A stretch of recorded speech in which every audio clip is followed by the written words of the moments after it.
আমার বিরুদ্ধে অনলাইন পত্রিকায় যে প্রকাশিত নিউজ হয়েছে, এই জন্য এর বিরুদ্ধে প্রতিবাদ জানানোর জন্য আজকের এই সংবাদ সম্মেলনে। বিসমিল্লাহির রহমানির রহিম। আমি মোহাম্মদ মুস্তাকিম নিজাম চৌধুরী। আমি একজন তমতি বাজারের সাধারণ ব্যবসায়ী। আমি বাংলাদেশ গভর্নমেন্টের বিসিএসি একজন অনুমোদিত সারের ডিলার। কনস্ট্রাকশন লাইসেন্স আছে, এছাড়া ব্রিকফিল্ড আছে। আমি একজন সুপ্রতিষ্ঠিত ব্যবসায়ী হিসাবে তমতি বাজারে দীর্ঘদিন ব্যবসা করতেছি। এছাড়া আমি বাংলাদেশ জাতীয়তাবাদী দল বিএনপির সাথে সম্পৃক্ত। বাংলাদেশ জাতীয়তাবাদী দল হাতিয়া উপজেলা শাখার সহসভাপতি হিসাবে দীর্ঘদিন দায়িত্ব পালন করে আসছি। ইতিপূর্বে আমি বাংলাদেশ জাতীয়তাবাদী ছাত্র দলের সভাপতি ছিলাম, বাংলাদেশ জাতীয়তাবাদী দলের যুগ্ম আহ্বায়ক ছিলাম। আমি অত্যন্ত সুনামের সাথে রাজনীতি ব্যবসা পরিচালনা করে আসতেছি। ইতিপূর্বে আওয়ামী লীগের এই 16 বছরের বৈশাসিক সরকারের আমলেও আমি আমার এই ব্যবসা বাণিজ্য সুচারুভাবে পরিচালনা করে এসেছি। কোনোদিন আমার বিরুদ্ধে কোনো অভিযোগ আসেনি।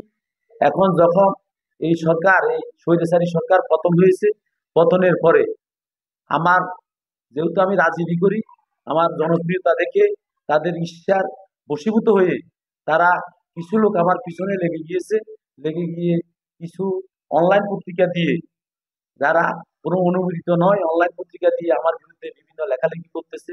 এটা আমার মান সম্মানে খুব ক্ষুণ্ণ হচ্ছে। তাই আমি বাধ্য হয়ে আজকে এই সাংবাদিকদের ভাইদেরকে নিয়ে আমি একটা সাংবাদিক সম্মেলন করে আমার অবস্থান তুলে ধরার জন্য উপস্থিত হয়েছি। তমদ্দি ইউনিয়ন পরিষদের জেলে কার্ডের মাধ্যমে চাউল বিতরণের আমার কোনো সম্পৃক্ততা নাই। শুধুমাত্র ইউনিয়ন পরিষদ সচিবকে একজন নাগরিক হিসাবে প্রকৃত জেলে যেন তাদের নাগরিক সুবিধা ও চাউল পায় তা অবহিত করি। এছাড়া মামুন রাফি নামের একটা অনলাইন পত্রিকার সাংবাদিক, সে কোনো সঠিক তথ্য না জেনে আমার নামে জেলে কার্ড নিয়ে দি ঢাকা নিউজ এবং ঢাকা ক্যানভাস অনলাইন পত্রিকায় গত 1 অক্টোবর 130 জন জেলেকে নিয়ে আমাকে জড়িয়ে নানানভাবে মিথ্যা লেখালেখি করে। এই কার্ডগুলো তো আমি করিনি। জেলে কার্ড করেছে আওয়ামী লীগ সরকারের আমলে সাবেক চেয়ারম্যান ফারুক আহমেদ, কিন্তু এলাকার জেলে সম্প্রদায় আমাকে ধরেছে তারা যেন সঠিকভাবে চাউল পায়। সেই বিষয়ে আমি একটু সচিবের সাথে এবং উপজেলা নির্বাহী অফিসারের সাথে কথা বলে সহযোগিতা করি।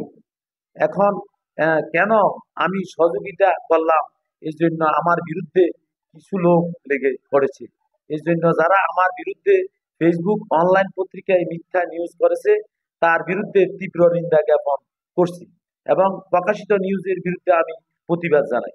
এই নিউজ মিথ্যা, যারা আমাকে জড়িয়ে মিথ্যা নিউজ করে তাদের বিরুদ্ধে আমি আইনানুগ ব্যবস্থা নিব। যারা আমাকে জড়িয়ে মিথ্যা নিউজ করেছে আমি তাদের বিরুদ্ধে আইনানুগ ব্যবস্থা নিব। কেউ যদি আমার বিরুদ্ধে কোনো প্রমাণ ছাড়া মিথ্যা নিউজ করে, তাহলে তাদের বিরুদ্ধে আমি বলবো, আপনারা প্রমাণ ছাড়া একটা নিউজও করবেন না। আমার বিরুদ্ধে যদি কোনো অভিযোগ থাকে, তাহলে আগে আপনারা আমার সাথে সরাসরি যোগাযোগ করবেন।